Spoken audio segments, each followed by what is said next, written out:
Welcome in, ladies and gentlemen, to the latest episode of Behind the G, made by Red Elephants. That's me, Katie B. Davis, and my co-host, athletic director at Gainesville, Adam Lindsey, and made for Red Elephants. We've got a great show lined up for you this week, including the return off a bye week of our vibe check with Gainesville football coach Josh Niblett, and our first Red Elephant student athlete spotlight featuring senior volleyball player and new Division I commit to Louisiana Monroe, Taylor Reid. But before we get to all of that, we want to pull out some archived names from the trunk, if you will, and let you know what our alumni still playing in college are doing. We have a vast list of alumni playing in college, and this is across sports, not just football. And yes, football was in action this past week, but so was soccer, so was volleyball, and we got kids playing them all. Yeah, and I'm really excited about this, and I'll tell y'all right off the bat, I printed off this list of players and schools that we have currently playing in college, and I wanted to read them all off, and Katie B said, absolutely not. We're going to put everybody to sleep.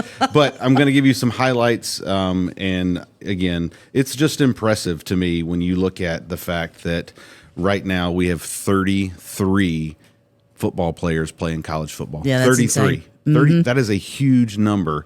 I'm going to give you just a few highlights. Just, the schools we're talking about. We're talking about Clemson, Pittsburgh, Furman, West Virginia, Murray State, Tennessee, Southern California, Duke, Samford, Georgia Southern, Southern Miss, West Georgia, and a ton more. But I want to take just a quick moment to mention Gavin Hall last week for Furman, 2 touchdowns, 12 carries. Expecting him to have a huge season. We talked about Darius Cannon last week. This week he had 9 catches for Murray State. And then also just want to mention we had Carmelo Bird at Savannah State and Sky Niblett at Shorter actually got to play each other in right. a little red elephant on red elephant action there. So that was Savannah State ended up pulling that out. But also just while we're on that note, we have six athletes running cross country in college, 1 volleyball player, 2 soccer players. Krista Gibbons, as a freshman, is starting at the University of Cincinnati. So huge, red elephants in college right now, and I'm just super excited about watching these athletes. And each week, I'm going to kind of pick a few, and we're gonna see, hey, what are they doing right now? Yeah, and it's fun for us, in so much as we talk about this show, part of it being the idea that we want to bridge the gaps between what was, what is, and what will be. An alumni is alumni, whether they're a newly created alumni or one from our heralded past. Yep. And it's so much fun to get to piggyback on these kids and to get to say they're ours. Yes. And across the board. And, you talk about the cross-country runners and the program that Coach Corbett has created that provides our area colleges with phenomenal athletes, but also Georgia Tech, Yep. Kennesaw State. And to your point, it's fun on a weekend to hear a name and go, hey, yeah, I know that. I had that kid in class. Yeah. Hey, I ran into him. Hey, I cheered for him from the sidelines. And we implore you all to do the same because there's a vast list of red elephants. I mean, it really is incredible. And to see where they're going, and these are athletes that put in the time, the effort to provide themselves, most of them, a free education. Correct. And that's certainly the biggest piece that all of them will walk away from whenever their athletic career ends. Right. They're going to have to be a person. They're going to have to go get a job. They're going to have to start a family. And they've set themselves up for success. And I spent some time working on this list, and I was just excited to see. I mean, how many kids? I mean, like 33 football players currently playing in college. That's a lot. It is, and the list is going to grow. I had 3 young ladies in my office yesterday. Bria Gibbons, sister of Krista Gibbons, who's going to Miami to play soccer. Bria Gibbons, Finley O'Callahan, of course, one of our star athletes in both softball and girls lacrosse. And then Taylor Reid, who you'll hear from coming up, a volleyball player for us who's also played multiple sports and is a new D1 commit. And we were having the conversation about how big signing day is going to be this year and how excited those young ladies were to be a part of it. Yeah, so we do 3 signing days. We do one in December is the early signing day. We do one on signing day in February, and then we'll do one in late May. And typically, you've got the one in December and one in February is pretty much dominated by football. But I love the one in May because when we do it in May, we've got a table that's stretched all the way across the room. kids are kind of crammed in there, Yep. and it's every sport is represented. Yeah. And I think that is so cool for to be spread across all the sports. All the coaches get up and speak about their kids. All their families are there. The room is always packed because we've got 15, 20 people signing, and it's one of my favorite events of the year. And for each of those signing days, we try to promote them. We encourage our community to come out and show their support as well. It's not just the families we want to see in the media room. It's people who have been on the sidelines of these games and watched these young people grow and cheered them on.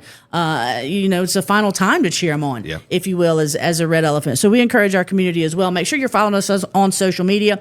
At Go Red Elephants is the handle across the board. That's Facebook, Twitter, and Instagram. And we have a new social media that I want to promote very quickly right now before we get to our guest. We have, and it took them 2 years to convince me to do it, created a TikTok. Go Red Elephants is still the handle, but it's go.red.elephants. That's the best we could do, folks. We try to make it uniform across the board, but we had to put the periods in between the words to make it work on TikTok.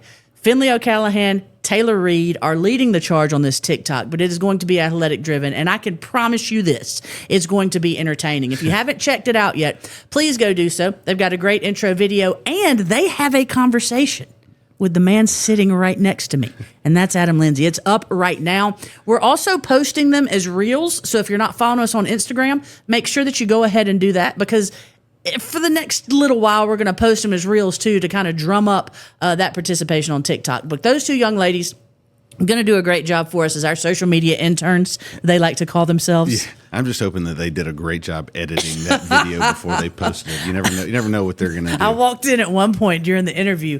They were struggling with questions to ask, and I was trying to tee them up with some stuff. It didn't work out. But I come walking in at one point, and Adam is in his chair, leaned back, with a T-shirt draped over his torso and just looking absolutely stunned. I don't know what had been going on. Well, when you get Finley involved, you never know exactly what you're going to get. Well, listen, she can't wait to be on the podcast. We can't wait to have her on the podcast in the coming weeks. It might be the most entertaining podcast we have. There's no doubt about that. But speaking of entertainment, up next on Behind the G, our weekly vibe check returns after a bye week with the one and only, our coach, our Red Elephant football coach, Josh Niblett.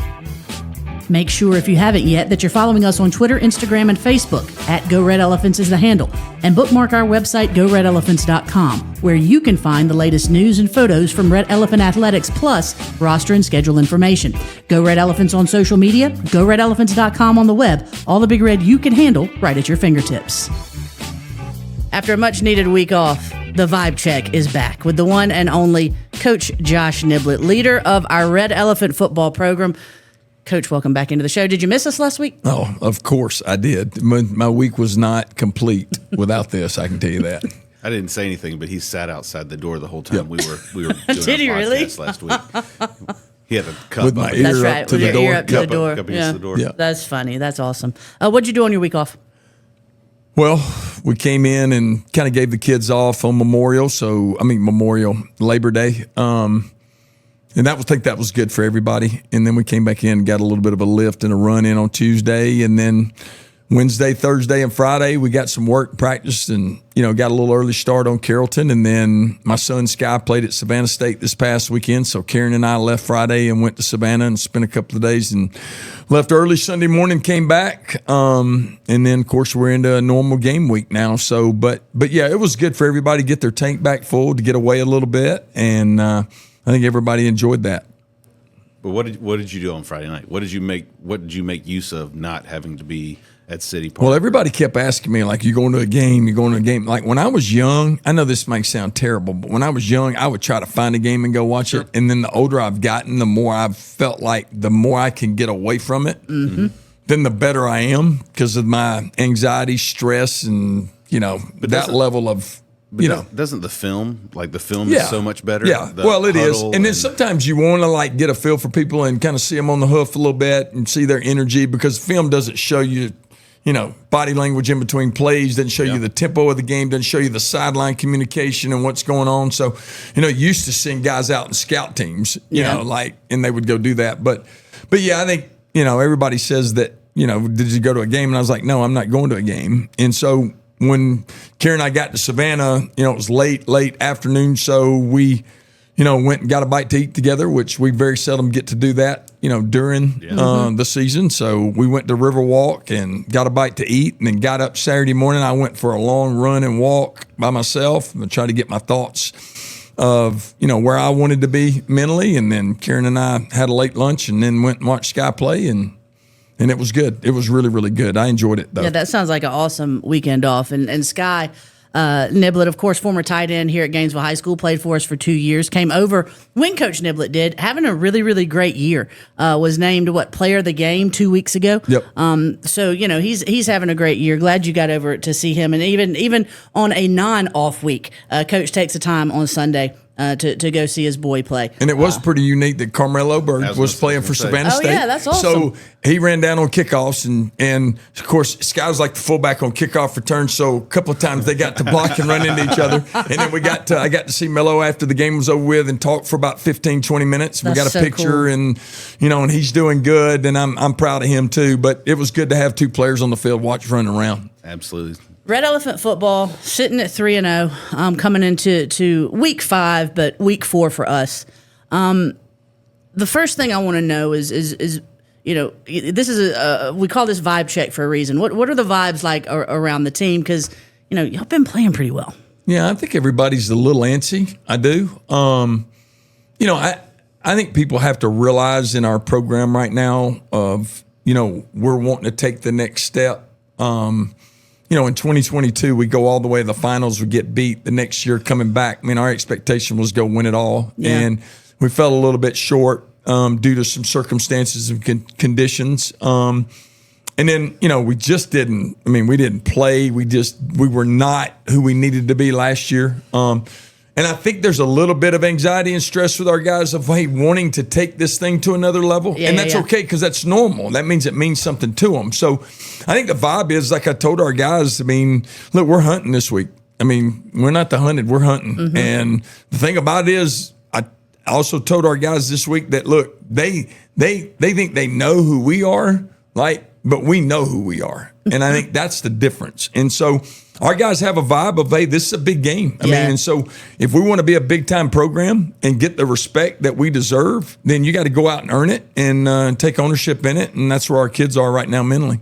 How do you balance the fact that our kids have to understand how important this game is without putting too much pressure on this game? Too much importance on it, yeah. Because at the end of the day, and we were talking about this a while ago, this is the biggest game that City Park has had, and certainly since I've been here in the last 10 years, where you've got number 3 in 5A playing number 3 in 6A, and how much this sets the tone for the rest of our season. How do you balance that, not putting too much pressure, but understand how big this game is? Well, I don't think I sit around and go, hey, we got to have this, we got to do this.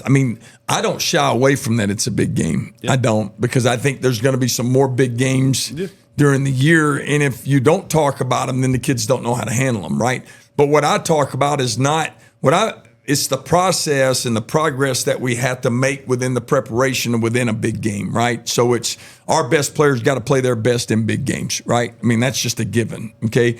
What are the things in big games that you got to do that we can't do that we may have done early on against the first 3 opponents? Well, you can't have pre-snap penalties. Yeah. You can't have post-play penalties.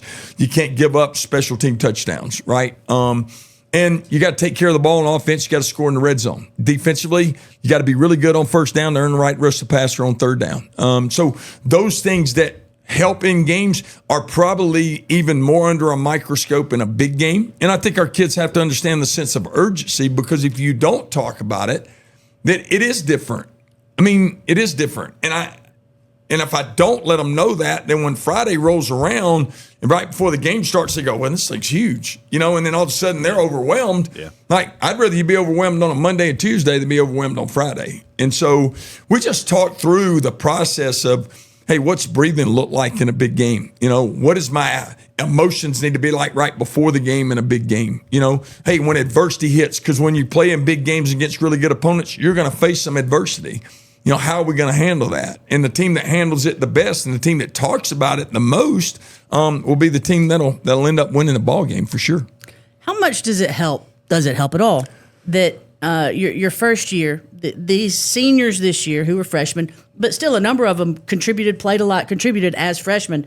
How much does it help that while, yes, this is a huge game from a national standpoint, from a regional standpoint, from a state standpoint, played for a region championship, the first one Gainesville's played for in forever, and had to come back and win it their freshman year, and then played for a state title against a really good opponent. You talk about a pressure situation. It doesn't get much more pressure than that. Yep. Does it help at all? And maybe not specific to this team, but just as a coach who's been around for a long time, to have had, have kids that remember those moments when you're talking about a week like this. Yeah, and I think this group finally gets to put their stamp on it. Mm-hmm. All the thing that they took from 3 years ago to this point. Last year they weren't the seniors. So I don't think they felt like they had to let somebody else kind of lead, or I can't really talk. But now, like that feeling they had 3 years ago, but not only that, the feeling they had this game last year. Yeah. Like, hey, man, keep the pain. Just keep it locked in there. Mm-hmm. All right. And then when it's time to go, we got to tap back into it. Yeah. Right. Because, the key to being successful is how do you handle success? It's not about how you handle failure, because most people are going to come back the next week. They're ready to go to work. Hey, what do we got to do? They're all ears. They're all eyes. Coach, tell me what I got to do to get better. It's how do you handle success? Mm-hmm. And we've been pretty successful the first 3 games. And, I'm sure they've had a lot of pat on their old backs and said, hey, man, this is the year. But I tell our guys, you can't listen to the good noise and you can't listen to the bad noise. Right. Don't listen to the noise. We got to know what we've got to do, and we got to believe in what we're doing in this building. All right, and then we got to show up week in and week out. But the experience is that you get up to this point, because we have some guys that'll play Friday night that didn't experience that. Right. Yeah. So these other guys have got to kind of explain to them a little bit, communicate to them, hey, look, this is kind of what goes on. And I think by being able to do that, I think the leaders that we need leading are leading. Mm-hmm. And I think those guys are ready to play, like the Phillip Williams. I mean, like Phillip was there, running around on that field. This guy, is tremendous. I mean, and because this place means the world to him. This game means a lot to him. And it means a lot to all of our guys in that locker room. And I think that's the key, is being able to channel that, all right, and then learn from what we've done in the past and know we can't do anything about it. And then, hey, what are we going to do right now and make the most of this opportunity?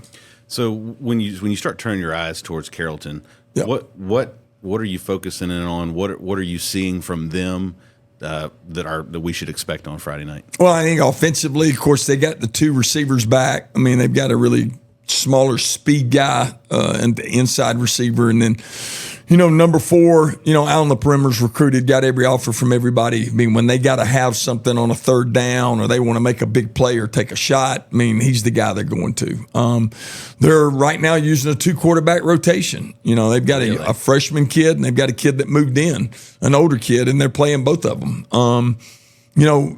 They got a kid at running back that, we played against when he was at Buford in JV. And he's a really, really good player. And they're good up front, and they've got an offensive tackle that plays defensive end that's a game wrecker. And if you don't know where he's at, he's going to wreck the game. And so you got to do a really good job there of being really good on 1st down. We've got to make their quarterbacks uncomfortable, and we got to give them some different looks. And then, them defensively, I mean, they are what they are. They run to the ball. They're extremely physical. They do a really good job of covering on the perimeter, and they try to get their safeties to help in the run game. So we've got to do a good job there. And then on special teams, I mean, last week they returned a punt back for a touchdown and a kickoff back for a touchdown. It's 14-0 before you could even sit down and eat a piece of popcorn. So they depend a lot on their special teams. And they returned a kickoff back against us last year. Mm-hmm. We returned one, got ours called back. Yep. But we also blocked a punt on them last year. Yeah. It's going to be all 3 phases. I mean, you're not going to be able to take a breath and relax. That's for sure. So 2 quarterbacks, a little odd to see at the 6A level, certainly at the level that Carrollton's program is at. Do you have to prepare any different for that? Well, I mean, they definitely bring a little something different to the table. I don't think it's as much of being like, hey, when this guy's in, this is kind of 60% of what they do on offense. When this guy's in, this is the other 40%. I think they try to teach both guys, hey, this is our whole offense, but this is what you do best, because the young kid can spin it. I mean, so he could throw deep balls, and in 12, I mean, he's a little bit more of a runner, and he likes to get it out quick. And then if it's not there, he's going to take off with it and make plays with his legs. So they give you a little different. I mean, I think you just got to be aware of who's in the game, and then what's going to allow us to be at our strengths instead of their strengths. 5:30 Elephant Walk, 7:30 kickoff as Gainesville takes on Carrollton. And as you heard Adam Lindsey say earlier in our vibe check with Coach Niblett, arguably the biggest game City Park has seen in a decade, possibly the biggest game they've seen since they hosted Flowery Branch for the state semifinals, but most definitely the biggest game since we took on North Forsyth for the region title 3 years ago. Coach, what do you have to say to those Red Elephants out there listening, to implore them to be at the Elephant Walk, to get their heinies in their seats early, but more importantly, to stand up and cheer on third down, to let these kids know that this community has their back? What you got to say to the Red Kingdom? Well, you probably just said it all. I mean, I challenge everybody. I mean, look, if you're a Red Elephant, then be at the game, I mean, if you're the best fan we got, then show up and be the best fan. Mm-hmm. And we need everybody there. That upper deck needs to be packed. It needs to be standing room only. Everybody needs to be loud, because here's the thing. We work hard week in and week out to put a great product on the field, give our kids a great experience. And we want it to be a great experience for our community and our program and our campus, right? And I mean, a shout out to our students also. They need to all show up. Yeah. But that's the thing, if we want to be a program at the next level, it's in all facets. It's not just what's on the field, it's what's in the bleachers. I mean, it's an atmosphere and it's an environment. I mean, get there early. What else you got to do? Nothing. I'm just telling you, you got nothing to do. So, I mean, you need to be there early. I'm going to have my cowboy hat on and my buckle. You don't want to miss that for sure. But just our kids walking down and, being able to support them. And I mean, there's nothing better than getting a shot in the arm like that. We come out to warm-ups, people are standing up cheering kids on.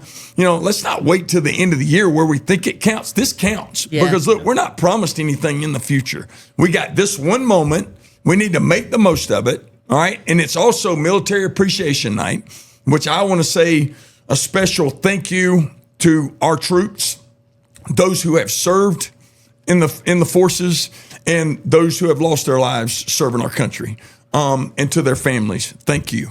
And this night is also an appreciation to you, when we want them to know that. Absolutely. And I'm just going to piggyback on that. We've talked last week, we had Coach Miller on. We talked about that Flowery Branch game. And obviously I wasn't here for that, but I want us to do better than that. I want us to be 3-4 deep at the rail. I want the fire marshal calling me up saying, hey, buddy, we got to shut down the gates. That's how packed this game should be. Yeah, there's the movie Remember the Titans, one of my favorite movies ever made. And there's that moment where the defensive coordinator leans into his team, and his team's being cheated a little bit because obviously they're integrated, the other team's all white, and the referees have been paid off by the all white team. So he leans in and he says, I want you make them remember the night they played the Titans. Yep.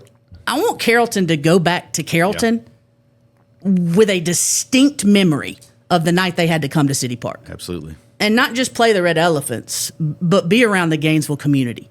A distinct memory. And one that maybe gives them night sweats and they wake up screaming. Well, and the other thing is too, if you want to be a part of something special, you'll be there. Yeah. And you know what? There ain't nothing worse than hearing somebody talk about something that wasn't there personally. Absolutely. Yeah. If you're there, you'll be able to tell them what you saw. And look, man, I don't shy away from that. Look, we're going to play our best game, all right, because it's a big game because we're in it. Yeah. And that's our attitude. So, I mean, that's what we want to do. And we need all of our people there to be a part of what we're doing, because that's what we are. It's about unity. It's about togetherness. It's about a connection that can't be broke. And we need every bit of it that we can get from our guys. Our kids are going to play hard. Our coaches are going to coach their tails off. Our band's going to play. Our cheerleaders are going to cheer. I mean, everybody's going to do their part. Now we need everybody in those bleachers ready to rock and roll, and let's go hunt. Well, because here's one thing. I'm going to guarantee you, Carrollton's going to show up. Oh yeah, they're going to show up. I mean, they're I've already heard. Well, there's a lot of pride. There's a lot of pride in both of these programs. We need to have more pride than they have. and it needs to show. And so we need to show up and show out. Don't just show up. Let's show out. Yeah, their community's renting charter buses and listen, buses. They're coming. Their radio guy reached out to me and said he's had about a dozen fans ask if they can bring their stadium seats. Like, they're all in. Yeah. Oh, yeah. I mean, you know, they're coming to cheer on their Trojans. So we need the Red Elephant fans to come in ready to stomp those Trojans, just like we know our football team is going to be ready to do. This has been the weekly vibe check with Coach Josh Niblett. Coach, this Red Elephant showing up. Absolutely. I can't freaking wait to watch. Let's go. Cannot freaking wait to watch our football team on Friday night. You're going to coach them up. Y'all are going to show up and show out. So, fans, let's make sure that we're doing the same for them. Yep. God bless and go Big Red. The continued success of Red Elephant Athletics is due in large part to the support given by our Gainesville community through their membership to the Gainesville Athletic Club. The GAC serves all of our GHS programs with funds providing the necessary equipment and gear, among other things, that ensure our student athletes continue receiving a Division I experience in high school. Learn more and become a GAC member today by visiting GoRedElephants.com. Behind the G's back with our first student athlete of the short tenure of the show. And boy, is she a doozy. Volleyball Division I commit to Louisiana Monroe. That's right. Volleyball Division I commit, Taylor Reid, senior Red Elephant player. What's up, Taylor? How you doing? I'm good. How are you? Doing all right. So, Taylor, we're excited about having you on. We've we've done the athlete of the month kind of stuff before, but this with the podcast, it just kind of gave us a great opportunity just to have you on, talk about you, get our listeners to know a little bit about you. So just kind of start off and just, kind of introduce yourself and tell everybody, what you do, what you've been doing, what's going on. My name is Taylor Reid. They know that. I said it. Oh, I said it. You're good. We it's kind of good. let off with that one. I'm a Low-hanging senior, fruit. and like she said, I just committed to play volleyball. I've been playing that since 7th grade because there wasn't a softball team. So that's one of the interesting things about Taylor is that she started off playing softball. Yeah, it was softball and basketball. Yeah, and whenever a softball team didn't make, it was that 6th grade year. My 7th. 7th grade year, she decided to try volleyball, and softball's The rest is history. Yeah. So, first of all, I've got to say, I'm a former coach of Taylor in her basketball days. And for all of you out there listening, when she chose to stick with volleyball and solely volleyball, and we'll get into the whys of that here coming up, I immediately called her mother. Her mother, Brooke Stokes Reid, a former teammate of mine at Gainesville High School. We played together on this first girls' state championship basketball team. So I immediately called her mom and just began fussing because Taylor was such a basketball talent. So much so that the summer before her freshman year of high school, she was starting for our varsity team. Such an incredible basketball talent. And I was it frankly hurt my feelings that you quit basketball, even though I understood why. But talk a little bit, while we're on that subject, talk a little bit about, like, you let passion win over just playing something in choosing volleyball. Yeah. I don't know. I felt like I connected more with, like, the girls at volleyball, too. So, like, I think that was a big thing. And then I don't know. It was just still something new. Like, basketball I'd been doing for so long, and my mom's going to hate that I'm saying this, but I felt like I was doing it for her. Like, I felt like I was playing through, like, my mom's shoes, and then, like, she still loves to talk about her state championship and everything. So I feel like Nobody does that around here either, don't trust me. I just wanted my own thing, and I felt like I found that, and I don't know, it still brought me, like, so much joy playing. So obviously you're super athletic, having played softball and basketball and volleyball, but so making that transition from those to volleyball, what was it easy? Was it hard? I thought it was pretty easy. I feel like volleyball, you just have to be athletic. Mm-hmm. I don't know. The skills come pretty easy, but like Jayla on the team, oh my God, she's so athletic. She's I tell her, like, she's like our prodigy no one knows we have coming. No one knows about her, but, like, she gets out there and, like, she can jump so high. She's so athletic. Like, she's so good. She is. She was fun to watch last night. Yeah. So last night, our volleyball team moved to 15-8 on the year, 2-1 in Region 7 5A play as they beat Lanier 3-1. Jayla and Taylor, Jayla Mintz is who Taylor is mentioning. She's a junior. They both had 9 kills. And then Sinai, her last Sarai. Sarai. It's okay. Yeah, it is what it is. She led the team with 10 kills, but Prentice McGarvey had something like 34 assists, and Lily Grace Clay, I don't know. You could read about it on our website, GoRedElephants.com. You can also see a photo gallery that shows how high Jayla Mintz was jumping, because you're absolutely right. She's a freak athlete. Yes. And I love that you called her like the weapon nobody knows you have. The prodigy. The prodigy. Oh, she did. She used the word prodigy. My bad. Because she's that way on the basketball court too. I've thought that about her since she was in the 7th grade. And it's been fun to sort of watch that come out of her. Obviously, a big fan of yours because I was first a big fan of your mother's. But talk a little bit about, if you will, how your leadership style has grown and shown itself this year with your third new coach in your career, having lost someone like Avery Lindsey, Coach Lindsey's daughter, who was such a leader and a force on the court. How have you had to, really insert yourself in that leadership role this year? Yeah, I feel like I've always been like a really big leader. Like I'm always very vocal on the court. Like I never shut up. I can confirm that as a true statement. Yeah, and Avery, like I feel like I was more like that during club, and then like in high school it was like fun, let loose. Like Avery took care of like all that. Like Right. she was always the one talking. But this year, like I think I have changed a little bit though. Like I've calmed down on the court. Like I'm not so aggressive with my own teammates. Like last year I was mean. Yeah. I was gonna use a different word, but I was mean. But this year I've definitely like calmed down, and I think that's like what's helped our team so much is like we've all just like started trusting each other more. Like the way we talk to each other, like Coach LeCurve is big on that. Like just like building like the bond and the friendship like off the court that's helped us so much on the court is just like the way we speak to each other has changed so much. And I just think knowing like a bunch of the girls look up to me. Like we do this thing where we fill each other's buckets and you just write like on a sticky note and it's anonymous. And just like seeing like so many girls write like, oh, you're such a good leader. I hope to be a leader like you one day. Like I like look up to you so much on the court. I think just seeing that like helps me know like I'm doing a good job and like to keep doing what I'm doing. That's awesome. Yeah, I love that. Gives you the confidence to because being a leader is difficult because you have to step out on your own. Yeah, and like you have to be the bad guy sometimes. Yeah. Trust me, I know. But getting that feedback from your teammates allows you, hey, yes, I am doing what I'm doing. They're seeing and they're following because you can't be a leader without followers. So that's huge to get that feedback. And I think like even on the court, like I know Kendall, she will come up to me sometimes and just look at me and be like, you have to chill out. And like normally I would fight back and be like, well, but like this year I've like really taken it and I'm like, okay, you're right. So we've had Christina LeCurve, of course, our first year volleyball coach, Coach LeCurve. We've had her on. She had her on the first episode. She is a force. I don't know any other way to put it. I loved the feedback we got from our conversation with her on the first episode of Behind the G, and all of the feedback was, well, we're coming out to watch a volleyball match now. Like, we're going to come watch her coach. What are you learning?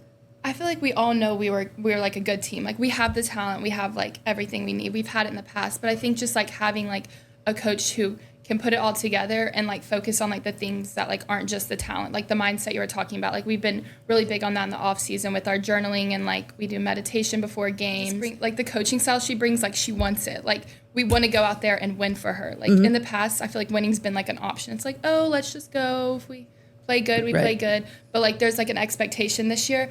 And one thing is like she's like what she says she's going to do is going to happen. So I feel like having that trust with the coach has like really helped us a lot. That's fantastic. Yeah. I mean, you got to love hearing that from your student athletes. Absolutely. Well, hey, she's fiery. I mean, everybody sees it. You can't not see it. I have two different directions I want to go, but I'm going to go to the first one. I want people to know how much time and energy you have put into volleyball, because it's one of the things that people that show up to a volleyball match, they don't know that you're playing club year round. Yeah. For how long? I've been doing club since I started in 7th grade, so however many years that is, and we practice 3 to 4 days a week. Yep. I was only driving like 35 minutes to club practices, but now I'm driving over an hour one way. Yep. For like 3-hour practices. So, I mean, it's definitely like a lot of like time and dedication, but like to see it pay off, it was so rewarding because it's like I didn't do all that for nothing. Yeah. So talk a little bit about what you've picked up through going that extra mile to play club and get that training. How do you feel like that's benefited you, that's helped you? Well, like I mean, obviously I go to these places to like develop my skill more and stuff, but I think like outside of volleyball, it's taught me time management. It's taught me hard work. It's taught me like you're not given anything in life. Yep. Like it's not just handed to you. Talk to us about the recruiting process, because you've just committed to University of Louisiana Monroe, which we're all stoked about. So congratulations on that. But talk to us a little bit about how your recruiting process went. Yeah, it was definitely difficult. I feel like I was a big advocate for myself. Like I was emailing coaches before every tournament, letting them know my schedule, letting them know how tournaments goes, being really good about putting like highlight film together and getting it out on like different like recruiting apps and stuff. And like taking every opportunity with a call. Like even if I knew like I didn't really care to go to this college, like I would take the call just to practice.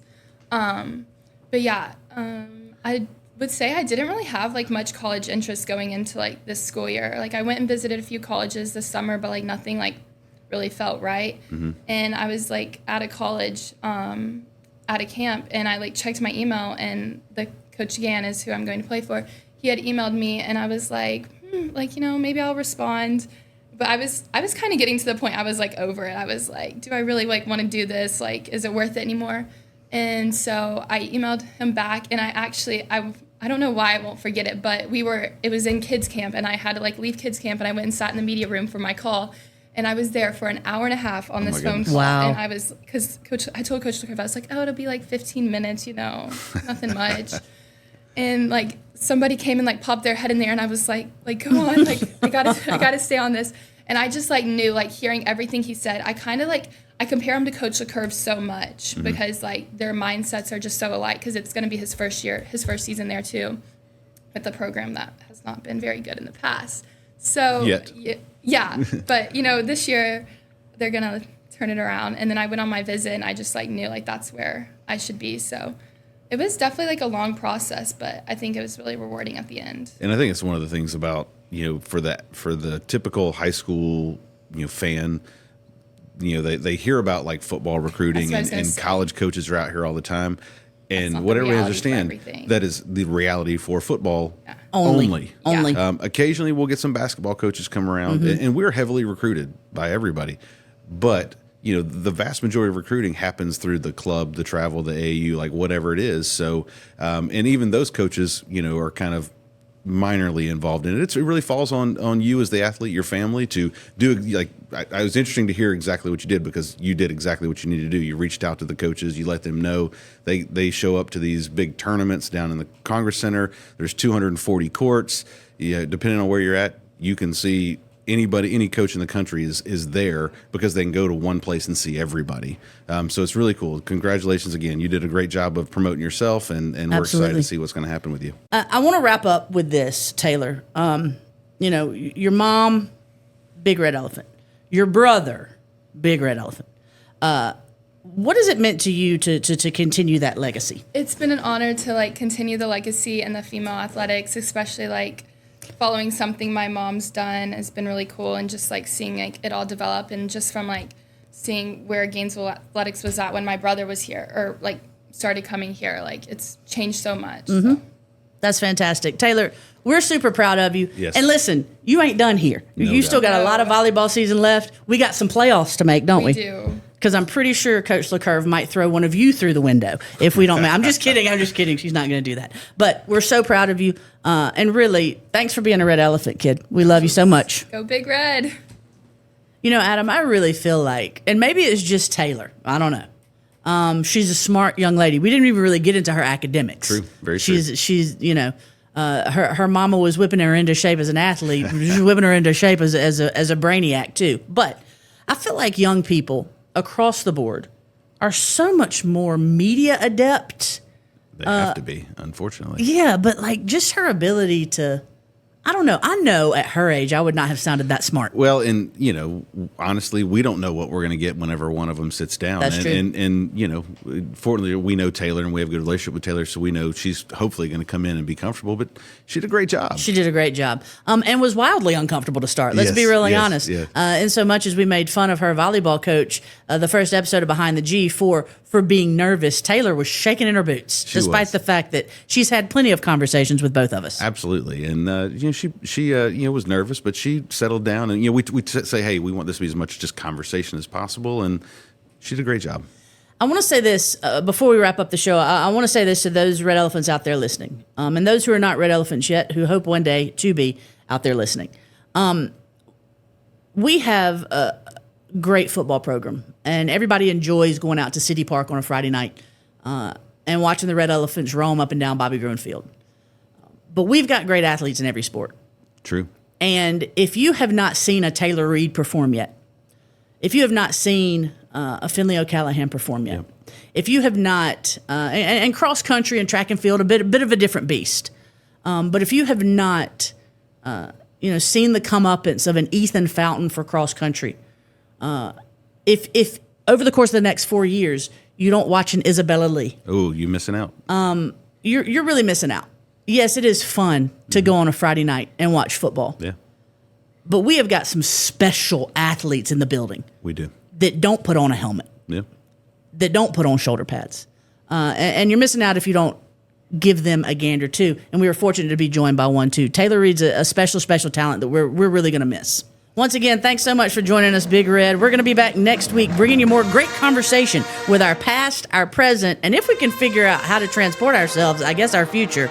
And maybe it's on TikTok. Maybe it's on TikTok. Who knows? Regardless, we'll be bringing you great conversation from behind the Jeep.